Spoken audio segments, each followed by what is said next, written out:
تو یہ بھی کبیرہ گناہوں میں سے ہے.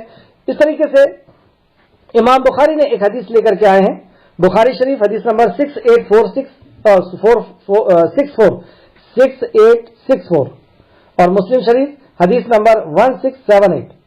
صحیح بخاری و مسلم میں حضرت ابن مسعود رضی اللہ عنہ سے روایت ہے کہ نبی کریم صلی اللہ علیہ وسلم نے فرمایا، قیامت کے دن لوگوں میں سب سے پہلے خون ہی کے بارے میں فیصلہ کیا جائے گا. مطلب سب سے پہلے جو فیصلہ قیامت میں کیا جائے گا حشر کے میدان میں، وہ مرڈر کا کیا جائے گا.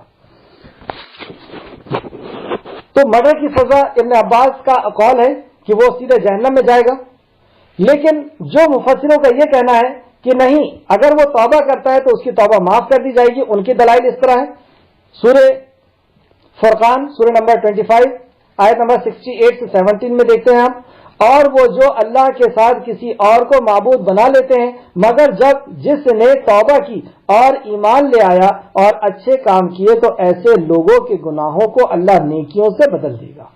تو جو شرک کو یہاں پہ اللہ نے صرف نوٹ کیا ہے کہ اگر جو شرک سے بچ جاتا ہے اور وہ بڑے بڑے بھی گناہ کرتا ہے اور وہ سچی توبہ کر لیتا ہے تو اللہ اس کے گناہوں کو نیکیوں سے بدل دیتا ہے. دوسری آیت دیکھتے ہیں ہم، سورہ زمر سورہ نمبر 39 آیت نمبر 53. اس میں اللہ فرماتا ہے، اے پیغمبر میرے بندوں کو آپ بتا دیجئے، کہہ دیجئے، کل سے اللہ نے بات شروع کیا، کہہ دیجئے اے میرے بندو جنہوں نے اپنی جانوں پر زیادتی کی ہے اللہ کی رحمت سے نا امید نہ ہو. مطلب اللہ رب العزت کی رحمت سے مایوس نہیں ہونا ہے، وہ معاف کرتا ہے. اس طریقے سے سورہ نساء کی آیت نمبر 48 جو ہم پڑھ کے بھی آ چکے ہیں، سورہ نساء آیت نمبر 48 میں اللہ فرماتا ہے، اللہ اس گناہ کو نہیں بخشے گا کہ کسی کو اس کا شریک بنایا جائے اور اس کے سوا جس کے لیے اور جس گناہ کو چاہے گا معاف کر دے گا. تو اس آیت سے بھی پتہ چلا کہ شرک کے علاوہ سارے گناہوں کی معافی ہے اگر وہ سچے دل سے توبہ کر لیتا ہے تو. لیکن اگر وہ جیسے ابن عباس کا جو قول ہے اور انہوں نے بھی جو شرائط کے حساب سے بتایا کہ وہ جہنم میں، تو جہنم میں اگر چلا بھی گیا تو آخر میں پھر اللہ رب العزت جس کے دل کے اندر رائی کے دانے کے برابر بھی ایمان ہوگا اس کو نکال کر کے پھر سے جنت کے اندر داخل کرنے والا ہے. ایک اور حدیث آپ دیکھیں، بخاری شریف کی حدیث ہے، حدیث نمبر 3470 مسلم شریف حدیث نمبر 2766. اس میں وہ حدیث ہے جو آپ کو ابھی یاد آ جائے گی انشاءاللہ. اللہ بنی اسرائیل کی روایت ہے کہ ایک شخص نے 99 مرڈر کیا، پھر 100 مرڈر کر دیا. 100 مرڈر کرنے کے بعد وہ ایک عالم کے پاس گیا اور کہتا ہے کہ میں نے 100 مرڈر کر دیا ہوں اور میں معافی مانگنا چاہتا ہوں، کیا اللہ رب العزت مجھے معاف کرے گا؟ تو انہوں نے فرمایا کہ آپ اور آپ کی توبہ کے درمیان کون حائل ہو سکتا ہے؟ مطلب آپ توبہ کرنا چاہتے ہیں اور اللہ سے توبہ کرنا چاہتے ہیں اور آپ اور اللہ کے بیچ میں کون حائل ہو سکتا ہے؟ یعنی اللہ رب العزت آپ کی توبہ قبول کرے گا. آپ اس شہر سے نکل کر کے اس بستی میں چلے جائیے جہاں پہ جو نیک لوگوں کی بستی ہے، اور وہ نیک لوگوں کی بستی کی طرف جانے لگے اور راستے میں ان کی روح قبض ہو گئی تو فرشتے نے جو نیک لوگوں کی روحوں کو لے کر کے جاتا اس نے ان کی روح کو لے کر کے گیا. تو یہ 100 مرڈر کرنے والے کو بھی اللہ رب العزت نے بخش دیا. اس سے یہ پتہ چلا، واللہ عالم، اللہ بہتر جانتا ہے کہ کون سے مرڈر کی اللہ رب العزت پکڑ کر لے گا اور جہنم میں ڈال دے گا، یا کس مرڈر کو چاہے گا تو اللہ معاف کر دے گا. اگر کوئی بندہ توحید پرست ہے، اگر اللہ اس کی توحید سے خوش ہو جائے گا تو اللہ رب العزت چاہے گا تو معاف کر دے گا. واللہ عالم. یہاں بھی اتنی لمبی بات کرنے کا مقصد یہ ہے، میں بھی یہ جانتا ہوں اور آپ بھی جانتے ہیں کہ آپ جتنے بھی بیٹھے ہیں اس میں کوئی بھی مرڈر کرنے والا نہیں. پھر اس کی اتنی سب تفسیر کیوں؟ اصل میں ہم جانے انجانے اکثر و بیشتر مسلمانوں سے مرڈر ہوتا ہے. وہ کیسے ہوتا ہے؟ ماں کے پیٹ کے اندر بچوں کا مار ڈالنا، یہ بھی مرڈر ہے. اور کیونکہ آپ مسلمان ہیں تو ظاہر سی بات ہے کہ وہ بچہ بھی مسلمان ہونے والا ہے. کبھی یہ سوچ کر کے کہ گھر والے یہ کہتے ہیں کہ بچی ابھی بہت چھوٹی ہے، ابھی سے کہاں بچے کو سنبھال پائے گی، اس کا تو جسم بھی بہت چھوٹا ہے. ارے اللہ بہتر جانتا ہے کہ اللہ رب العزت نے کس طریقے سے اس کی پرورش کرنا ہے، کس طریقے سے اس کو دنیا کے اندر لے کے آنا ہے، کس طریقے سے اس کو جو ہے پالنا ہے.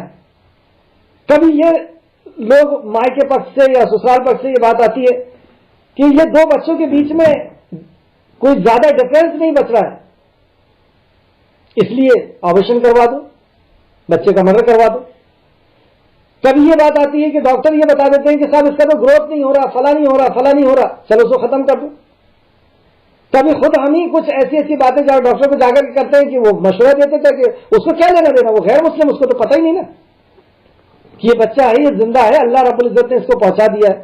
تو اس طریقے سے بھی ہمیں مرڈر سے بچنا ہے. یہ سیدھا اللہ رب العزت جس انسان کو, جس بندے کو اللہ, اچھا اس میں پھر نئے نئے اشکال بھی لوگ لے کر کے آتے ہیں کہ ابھی روح نہیں آئی, ابھی جان نہیں پڑی. ارے سائنس خود بتا رہا ہے پہلے دن سے جان ہوتی ہے. پھر روح لے کر کے فرشتہ آتا ہے 40 دن کا جو 3 وقفے کے بعد روح لے کر کے فرشتہ آتا ہے, پھر اس کا تقدیر لکھتا ہے, پھر اس کا رزق لکھتا ہے, پھر وہ کب مرے گا یہ لکھتا ہے. ایسی 4-5 چیزیں فرشتہ لکھتا ہے. تو ان ساری چیزوں سے پتہ چلتا ہے کہ ماں کے پیٹ کے اندر یہ سب کچھ ہو رہا ہے. پھر ہم کیسے اس بچے کو قتل کر سکتے ہیں؟ تو اس سے ہمیں بچنا چاہیے.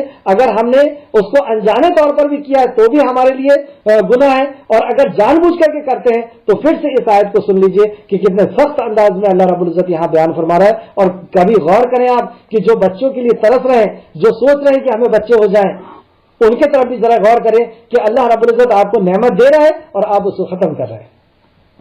اور جو شخص کسی مومن کو جان بوجھ کر قتل کرے اس کی سزا جہنم ہے, اور وہ اس میں ہمیشہ رہے گا, اور اس پر اللہ کا غضب اور اس کی لعنت ہوگی. لعنت ہوگی یعنی اس کا عذاب ہوگا, اور اللہ نے اس کے لیے بہت بڑا عذاب تیار کر رکھا ہے.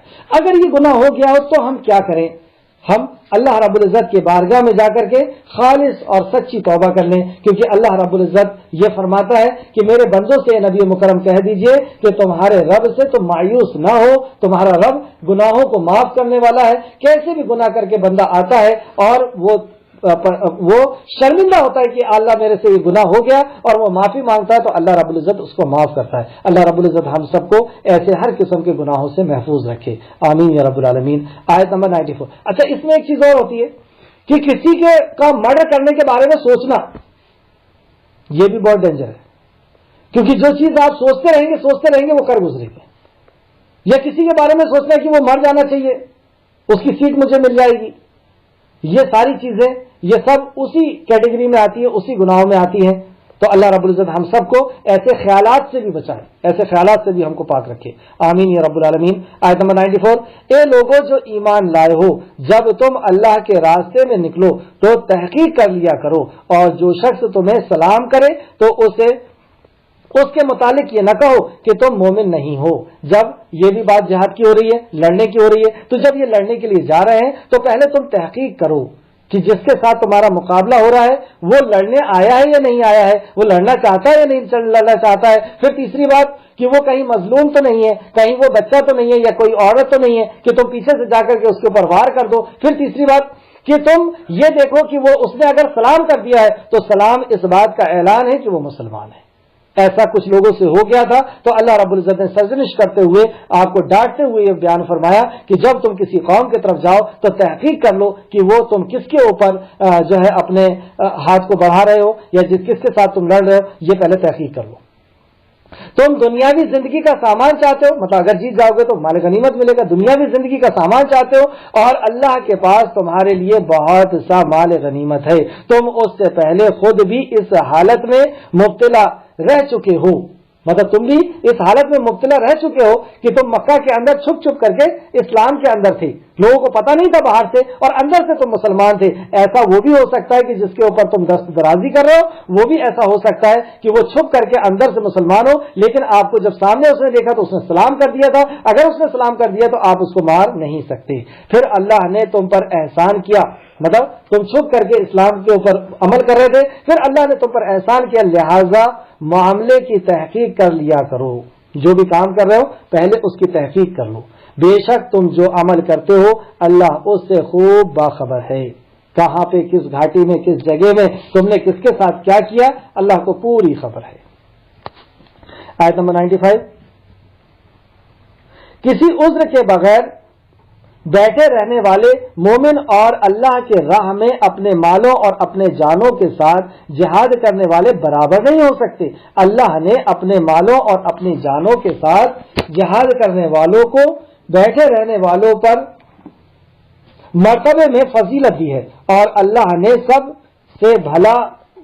سے بھلائی کا وعدہ کیا ہے, اور اللہ نے مجاہدوں کو بڑی رحمت والے کامیابی کی بہت بڑی اجرت دیا ہے. مطلب اللہ رب العزت ان کو بہت بڑا انعام دینے والا ہے, جس کے تعلق سے آتا ہے کہ مہاجر جو جہاد کرنے والے ہیں, جو لڑنے والے ہیں اللہ رب العزت کے راستے میں, یعنی جو مظلوم کی مدد کرنے والے ہیں, اور جو ظلم کو ختم کرنے والے ہیں ان کے لیے اللہ رب العزت نے 100 درجات رکھے ہیں، اور ایک درجے سے دوسرے درجے کی دوری اتنی ہے جیسے زمین اور آسمان کی دوری ہے، ایسے ایک درجے سے دوسرے درجے کی دوری ہے، اور ایسے مجاہدوں کو 100 درجے اللہ رب العزت دینے والا ہے۔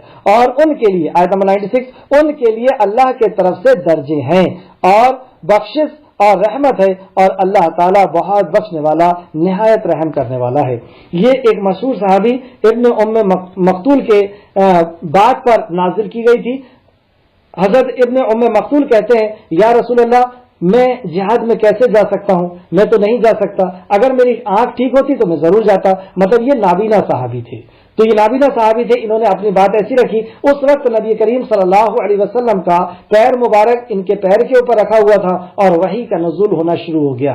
حضرت ابن ام مکتوم فرماتے ہیں کہ نبی مکرم کا وزن اتنا زیادہ بڑھتا چلا گیا کہ مجھے ایسا لگ رہا تھا کہ میرا پیر پھٹ جائے گا۔ پھر جب وحی کی کیفیت آپ کے اوپر سے ہٹ گئی اور وحی آنا رک گئی، پھر اس کے بعد نبی کریم پھر میرا جو ہے پیر جو نارمل پوزیشن میں آ گیا، اور نبی کریم صلی اللہ علیہ وسلم نے پھر یہ آیت سنائی جس کے اندر میرا بھی ذکر تھا، مطلب ان کا اشارہ تھا، کسی عذر کے بغیر بیٹھے رہ جانے والے مومن اور اللہ کے راستے میں مال اور اپنی جانوں کے ساتھ جہاد کرنے والے ہم برابر نہیں ہو سکتے۔ تو یہ عذر تھا ان کا، کیونکہ یہ اندھے تھے، یہ نہیں جا سکتے تھے کسی مظلوم کی مدد کے لیے۔ کیوں؟ کہاں نہیں جا سکتے تھے؟ کسی مظلوم کی مدد کے لیے۔ کون مظلوم تھا؟ جنہیں مکہ سے نکالا گیا تھا، جنہیں مکہ سے مارا گیا تھا، 13 سال تک مارا گیا، اور پھر اس کے بعد مدینہ میں آ کر کے بھی ان کو ختم کر دینا چاہتے تھے۔ ایسے مظلوموں کی مدد کے لیے نہیں گیا کیونکہ اس کے پاس عذر تھا۔ آیت نمبر 97 دیکھتے ہیں، جن لوگوں کی اس حالت میں فرشتے جان قبض کرتے ہیں، مطلب روح نکالتے ہیں۔ ہمارا سب کا ایک وقت ایسا آنے والا ہے کہ وہ فرشتہ آئے گا اور روح نکال کر کے لے کر کے جائے گا، لیکن یہاں پہ ان لوگوں کا ذکر ہو رہا ہے جن لوگوں کی اس حالت میں فرشتے جان نکالتے ہیں، قبض کرتے ہیں، کہ وہ جان بوجھ کر کافروں میں رہتے ہیں، اپنی جانوں پر ظلم کرتے ہیں۔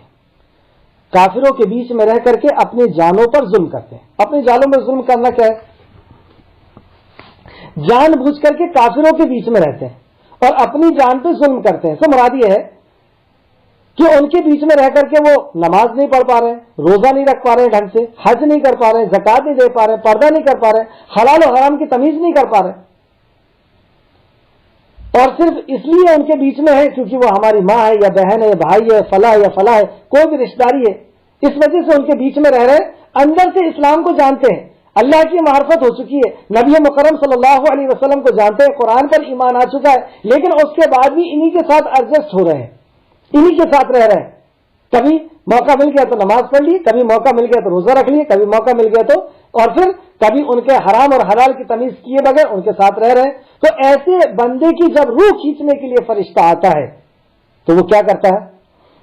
تو فرشتے پوچھتے ہیں کہ تم کس حال میں رہے، تم دنیا میں کس حال میں رہے، اب تو تمہارے چلنے کا وقت آ گیا۔ وہ کہتے ہیں کہ ہم زمین پر کمزور تھے، مطلب تم دیکھ ہی رہو کہ ہم ایسے معاشرے کے اندر تھے، ایسے گھرانے کے اندر تھے کہ چاروں طرف سے ایسا ماحول تھا، یہودیت کا، نصرانیت کا یا کسی اور مذہب کا، ہم تو عمل نہیں کر پاتے تھے کھل کر کے۔ تو وہ اپنی مجبوری بیان کر رہے ہیں، وہ کہتے ہیں ہم زمین میں کمزور تھے، تب فرشتے کہتے ہیں کیا اللہ کی زمین وسیع نہ تھی، تم اس میں ہجرت کیوں نہیں کیے؟ اللہ اکبر، کیا بنے گی؟ فرشتہ صاف طور پہ کہہ دے گا کہ تم نے ہجرت کیوں نہیں کیے، کیوں نہیں یہاں سے نکلے؟ ایسی جگہ میں جانا تھا جہاں پر اپنے خالق اور مالک کی عبادت کرنے میں تمہیں کوئی ڈسٹرب نہیں کرتا، تم آسانی سے نماز، روزہ، حج، زکات، پردے کی پابندی اور ساری چیز کر سکتے تھے، ایسا تم نے کیوں نہیں کیا، کیوں نہیں نکلے تم؟ تو وہ اب اس کی سختی کے ساتھ روح نکال رہا ہے، اور آگے اللہ فرماتا ہے چنانچہ یہی لوگ ہیں جن کا ٹھکانہ جہنم ہے اور وہ ہمیشہ وہ بہت برا ٹھکانہ ہے۔ اللہ اکبر، دیکھیے کتنا بڑا نقصان ہے کہ ایک شخص اللہ کو پہچان لیا، اللہ کی معرفت ہو گئی، نبی کو پہچان لیا، قرآن کو پہچان لیا، آخرت پر یقین کر لیا، اور اس کے بعد بھی اس نے کمپرومائز کر کے زندگی جی رہا ہے، عمل نہیں کر پا رہا کھل کر کے، نماز، روزہ، حج، زکات، پردے کی پابندی نہیں کر پا رہا، حرام حلال کی پابندی نہیں کر پا رہا، اس لیے کیونکہ وہ ان کے بیچ میں رہ رہا ہے. اور جب موت کا فرشتہ آئے گا تو کہے گا کہ اللہ کی زمین وسیع نہیں تھی, تو نے ہجرت کیوں نہیں کیا, کیوں یہاں پہ پڑا رہا؟ اور پھر آخر انجام اس کا اللہ رب العزت اعلان کروائے گا, چنانچہ یہ وہ لوگ ہیں جن کا ٹھکانہ جہنم ہے, اور وہ ہمیشہ اور وہ بہت برا ٹھکانہ ہے, بہت برا ٹھکانہ ہے وہ جہنم. اللہ رب العزت ایسے لوگ جو اس طریقے کی زندگی جی رہے ہیں ان کو وہاں سے ان کو محفوظ رکھے اور ان کو اس آیت پر عمل کرنے کی توفیق اور رفیق عطا فرمائے. آگے 98 نمبر کیا ہے؟ مگر وہ مرد اور عورتیں اور بچے جو واقعی بے بس ہوں اور وہ اس جگہ سے نکلنے کا کوئی وسیلہ اور کوئی راستہ نہیں پاتے. یہ کون لوگ ہیں؟ یہ ہے عمار, یاسر رضی اللہ عنہ, سمیہ. ان کو باندھ کر کے رکھا گیا تھا اور ان کو باندھ کر کے ان کا آقا مارتا تھا, یہاں تک کہ سمیہ کو اس طریقے سے رضی اللہ عنہ کو اس طریقے سے مارا گیا, اس طریقے سے مارا گیا کہ ان کے جسم اطہر کے 2 ٹکڑے کر دیے گئے. یہ وہ لوگ ہیں جن کو نکلنے کا کوئی راستہ نہیں نکل بچ رہا. ورنہ وہیں پر ایک خاتون دیکھیں آپ, جن کا نام جو ابو سفیان کی بیٹی ہیں, جو پہلی ہجرت ہوئی تھی اس میں ایک ہی عورت گئی تھی اور یہ ابو سفیان کی بیٹی چلی گئی تھی, اور دوسری طرف ابو سفیان مکہ کا سرداروں میں سے, لیکن ان کی بیٹی نے جب اسلام قبول کیا تو وہ مکہ سے مدینہ ہجرت کر گئی اور بعد میں وہ ہماری ماں بھی بنی, مگر نبی کریم صلی اللہ علیہ وسلم کی بیوی بھی ہوئی. تو موقع اگر مل رہا ہے تو نکلنا ہوگا. ہاں اگر کسی نے باندھ کر کے رکھا ہوا ہے, باندھ کر کے اذیت دے رہا ہے, مار رہا ہے, گھر سے نکلنے نہیں دے رہا, تو ایک الگ میٹر ہے, اس لیے تو اللہ رب العزت اس کو معاف کرے گا انشاءاللہ تعالی. اسی لیے ان لوگوں کے بارے میں امید ہے, اسی لیے ان لوگوں کے بارے میں امید ہے کہ اللہ انہیں معاف کر دے گا, امید ہے کہ اللہ معاف کر دے گا, کیونکہ اللہ جانتا ہے اصل کنڈیشن کو, اور اللہ بہت معاف کرنے والا, نہایت بخشنے والا ہے. سبحان اللہ. اور جو شخص اللہ کی راہ میں ہجرت کرتے ہیں وہ زمین میں پناہ لینے کے لیے بہت اچھی جگہ اور بہتر گنجائش پائیں گے. یہ وعدہ کون کر رہا ہے؟ اللہ رب العزت کر رہا ہے. اور میں نے ایسے کئی لوگوں کو دیکھا ہوں جنہوں نے اللہ رب العزت کی رضا کے لیے, کوئی اور مقصد نہیں تھا کہ فلاں سے نکاح ہو جائے گا, دولت مل جائے گی, عزت مل جائے گی, شہرت مل جائے گی, کوئی اور مقصد نہیں تھا, صرف اللہ رب العزت کی رضا کے لیے اپنے گھر کو جس نے چھوڑا تھا تو اللہ رب العزت نے دنیا کو اس کے سامنے سمیٹ کر کے رکھ دیا. اللہ نے دوسری جگہ فرمایا قرآن میں کہ میں اس کے لیے برکت رکھ دیتا ہوں, تو اس کے صحت میں بھی میں نے برکت دیکھا ہوں, ان کے مال میں بھی, ان کی عزت میں بھی, ان کے رہن سے, ہر چیز میں اللہ رب العزت برکت عطا فرما دیتا ہے جو اللہ رب العزت کے لیے نکلے. دیکھیے جو اللہ رب العزت, کیا میں آپ کو ایک ایسے تاجر کا پتہ نہ بتاؤں جو دنیا انسان کو خریدنا چاہتا ہے, اور وہ ہمارا رب ہے, وہ خریدنا چاہتا ہے ہم کو, لیکن وہ خریدتا کس کو ہے؟ جو بکنا چاہتا ہے. اگر ہم بکنا چاہتے ہیں تو اللہ رب العزت ہمیں خریدے گا اور بدلے میں کیا دے گا؟ جنت. اچھا ہم کسی چیز کو, ہم اپنے بارے میں سوچیں, جب ہم کسی چیز کو خریدتے ہیں تو ہم اس کی حفاظت کرتے نہیں کرتے؟ موبائل خرید لیا ہم نے, کیا اس کو پانی میں ڈوبنے دیں گے؟ بارش اگر ہو رہی ہے تو پنی میں جلدی سے لپیٹیں گے, ہم اس کی حفاظت کرتے ہیں. تو اللہ رب العزت جب ہمیں خرید لے گا تو کیا اللہ رب العزت حفاظت کرنے میں قادر نہیں؟ وہ ہماری حفاظت بھی کرے گا. ایک بار بک کر تو دیکھیں. اور حفاظت کیسے کرے گا؟ جیسے 32 سخت دانتوں کے بیچ میں ایک زبان کی وہ حفاظت کرتا ہے, فل ٹائم چلتے رہتی ہے, لیکن مجال نہیں ہے کہ دانت اس کو دبا دے. ایسے اللہ رب العزت جب آپ بک جائیں گے اور اللہ خرید لے گا تو پھر حفاظت کی ذمہ داری اللہ کی ہو جائے گی. ایسی سورہ بقرہ کے اندر میں نے آپ کو کئی آیتیں بتایا ہوں کہ جب کوئی ایمان لے آتا ہے, ایمان لے آنا یعنی بک جانا, جب کوئی ایمان لے آتا ہے تو اللہ رب العزت اس کی محافظت کرنا اللہ فرماتا ہے کہ میں نے اپنے ذمہ کر لیا ہوں. اللہ فرماتا ہے میں اس کا دوست بن گیا ہوں, اللہ فرماتا ہے میں اس کا حمایتی اور اس کا مددگار ہو گیا ہوں. اور جو شخص اللہ اور اس کے رسول کے طرف ہجرت کرنے کی خاطر اپنے گھر سے نکلے پھر اسے راستے میں موت آ جائے تو اس کا اجر اللہ کے ذمے واجب ہو جاتا ہے, اور اللہ نہایت بخشنے والا اور بہت رحم کرنے والا ہے. ہجرت کے تعلق سے جو ہجرت نہیں کرتے ہیں ان کا انجام کیا ہے, اس کے تعلق سے آپ 2 حدیث لکھ لیں, 2-3 حدیث لکھیں. ابو داؤد